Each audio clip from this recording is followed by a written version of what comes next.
Oui, l'ordinateur quantique, c'est le Graal de l'informatique. Imaginez une machine 100 millions de fois plus rapide que les ordinateurs les plus puissants d'aujourd'hui. Voici le premier modèle commercialisé, vendu par IBM. Il est maintenu à moins 273 degrés dans une chambre sous vide.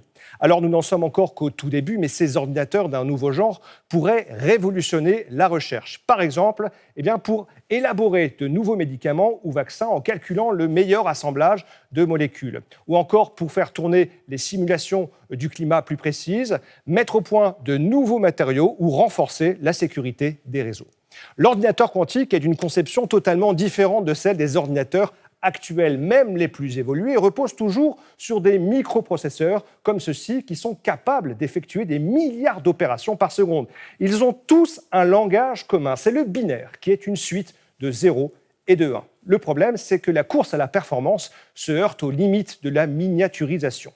Alors que l'ordinateur quantique, lui, utilise justement la physique quantique, celle qui régit l'infiniment petit au niveau de l'atome et en dessous. Il exploite notamment une particularité qui veut qu'un atome, pour simplifier, peut être à différents endroits en même temps. Et donc, dans le langage de l'ordinateur quantique, le 0 peut être en même temps un 1 et inversement. Et donc, les calculs peuvent se faire en parallèle, superposés, ce qui multiplie la puissance.